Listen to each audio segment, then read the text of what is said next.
네, 안녕하세요. 여러분들의 구독과 좋아요로 이 채널이 유지되고 있습니다. 네, 영상 속도는 1.5배를 추천드리는 바이고요.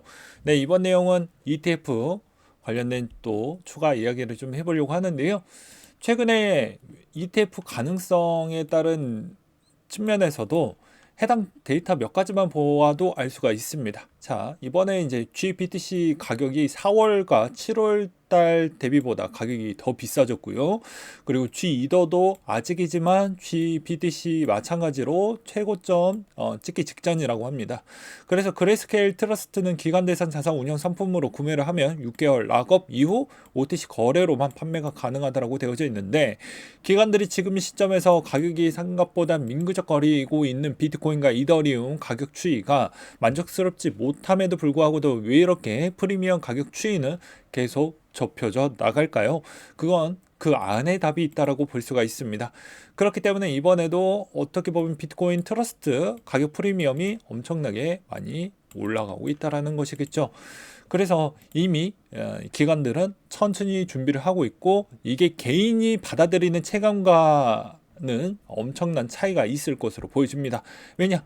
개인은 하루하루가 거의 트레이닝을 하시는 분들은 매 초마다 볼 거고요. 그리고 그냥 일반인이라고 해도 매 하루가 생각보다 길게 느껴질 겁니다. 왜냐하면 직결적인 수익이 바로바로 나와 주길 바라는 심리 때문인 것이죠. 그렇지만 기관은 남의 돈을 끌어다가 이렇게 운영을 해가지고 만들어주는 입장이기 때문에 최대한 안정적이면서 수익도 챙겨야 되는 그런 생각을 해야 되니까, 어떻게 보면 이 차이에 있는 갭이 생각보다 크다라고 볼 수도 있겠죠.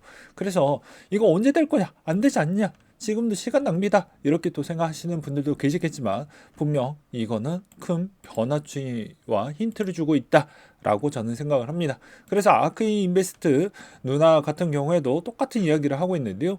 다수의 비트코인 ETF가 승인될 것이라는 기대감이 커지고 있습니다 라고 이야기를 해주고 있고요. 또 반면에 최근에 또 블랙록 CEO도 마찬가지로 전 세계 전 세계 고객들이 암호화폐 수요가 높다라고 다시 한번 언급을 해주었기 때문에, 이 니즈가 충분히 지금 충분 조건이 거의 다 만들어진 상태에서는 앞으로 이쪽에 자금이 좀 더 많이 몰리겠구나, 그리고 이 ETF는 실패하지 않겠구나라는 걸 확인해 볼 수가 있게 되겠습니다. 왜 그러냐면, 저번에도 뭐 충분히 설명을 드리기도 했지만 대부분 되는 ETF만 잘 됩니다. 근데 지금 코인 쪽은 되는 ETF죠. 그렇기 때문에 이것도 분명히 될 확률이 매우 높습니다. 오히려 뭐 반대적으로 이제 몰아가시는 분들은 이거 안 될 거다라고 생각을 해볼 수가 있는데, 그거는 대부분 한 1, 2년 정도 운영을 해보면 알 수가 있을 거고요. 그 다음에 블랙록이 그냥 이 ETF를 실패하게끔 내버려 두지는 않겠죠. 나머지 쪽도 마찬가지고, 뭐 마케팅, 홍보 이런 거를 겸사겸사 할 것으로 보여집니다. 그 다음으로 비트코인 장기 보유자도 역대 최고치 기록을 좀 했다라고 하는데요. 전체 유통량의 75%를 차지한다라고 합니다. 장기 보유자의 물량인 1459만 개 정도가 된다라고 되어져 있어요. 그래서 여기에서 소수가 20%를 이상 가지고 있고, 나머지는 뭐 저거인 것 같은데, 여기서도 이제 줄 수 있는 메시지는 무엇이냐면, 여러분들이 나 이렇게 뭐 장기 투자했어요 라고 했는데, 투자라는 건 대부분 돈 많은 사람들이 들어오는 그 시점에 나도 여기 이 소속이 맞춰져 있어야 됩니다. 그래서 알트코인들이 기복이 큰 것은 그만큼 부자들이 많이 안 사잖아요. 부자들이 있어봐야 한 명 있을까 말까 하는 거고, 그냥 대규모 고래 정도 뿐이고 끝나지 않습니까? 그러니까 어떻게 보면 투자에 있는 패턴에 있는 사람들의 있는 유형이 좀 다변화하게 되어져 있어야 되고, 그 다변화 중에 부자들이 생각보다 더 많이 있어야 된다라는 것입니다. 그러면 내 투자 성공률이 생각보다 높아지는데, 당장 이제 수익률 기반으로 보았을 때는 아무래도 수익률 배수로만 생각을 하다 보니까, 이게 내가 코인 하려고 했었을 때 고작 2배 먹으려고 하는 거 아니냐라고 하면 이게 안 하죠. 그래서 뭐 3배, 4배, 5배까지 보는데 이것도 또 부족하다. 이게 이제 심리적인 요인이라고 저는 생각을 합니다. 못해도 아무리 이제 이걸 좀 낮춘다고 해도 5배까지 정도는 괜찮다라고 보고 있어요. 근데 그 이상을 보는 건 약간 자기가 지금 이때까지 코인 시장에서 얼마나 노리고 있고 역량을 얼마나 많이 그 학습을 많이 또 통했냐, 그리고 내 역량만큼을 얼마나 검증을 또 했냐에 따라서 좀 달라진다고 볼 수가 있습니다. 그러면 이게 가치 있는 상품이고 가치 있는 자산이라고 볼 수가 있는데요. 이 자산 규모를 장기 보유자는 어마무지한 시간을 계속 들고 있다라는 것입니다. 여러분들은 과연 몇 년 동안 기다렸을까요? 그것도 다시 한번 생각을 해보시기 바라겠고요. 그 다음에 일본의 동향은 이번에 디지털 자산을 통한 스타트업 자금 조달에 호용을 했다라는 걸 무려 한 달 전에 나왔습니다. 그래서 법인세, 상속세, 소득세를 개편을 하고요. 여기서 스타트업이 여기서도 한 번 더 무너지면 안 되니까 스타트업에 따른 육성 정책으로 ICO를 또 따로 해주고 분리과세까지도 해준다라는 어마무지하게 일본의 어떻게 보면 엄청난 세금 부분의 부담률이 높았지만 이제는 좀 달라지고 있다. 그래서 일본이 좀 더 주도권이 충분히 바뀔 수가 있기 때문에 그런 점도 좀 볼 필요성이 있다라고 말씀을 드리고 싶고요. 그 다음으로 발제위원회에서 은행 암호화폐 익스포저 공식 의무화 시기를 확정을 했다고 합니다. 25년도 1월 정도가 된다고 하는데요. 이때 되면 정보를 웬만한 거는 거의 다 공개를 해야 되는 수준으로 가야 되기 때문에 아무래도 암호화폐 자산 정도를 거래소 쪽은 거의 다 공개와 공시를 해야 되는 의무화를 갖고 있고, 은행들도 마찬가지로 이제 페널티를 같이 갖는 형태이다 보니까 생각보다 더 까다롭게 될 확률은 매우 높다라고 보시면 될 것 같습니다. 그 다음으로 이제 또 우리가 좀 신경 써야 되는 몇 가지 또 준비를 해봤는데요. 만약에 이제 어느 정도 인하 이야기가 좀 많이 나오고 있으니까 인하 부분에 따른 이야기를 좀 해보려고 합니다. 파란색 선이 연준 지급 준비금이고요. 그 다음에 빨간색 선이 MMF 자금인데요.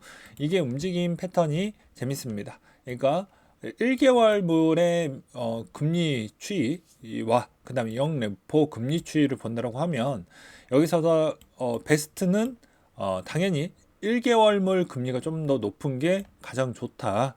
그 이유는 MMF 시중에 자금이 방출되면서 순유동성 하락의 방어가 되고, 워스트가 1개월물 부분보다 어떻게 보면 영레포 금리가 좀 더 높았을 때는 MMF 자금으로 충분히 더 간다. 그러니까 더욱더 공격적으로 가는 순서라고 봐야 되겠죠.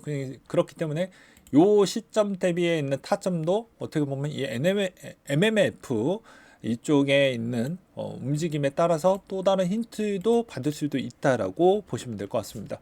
그러니까 자 한번 생각을 해보십시오. 여기에서 한번 찌그러질 때 어땠습니까? 금리가 상당히 낮았잖아요. 낮고 나서 어땠습니까?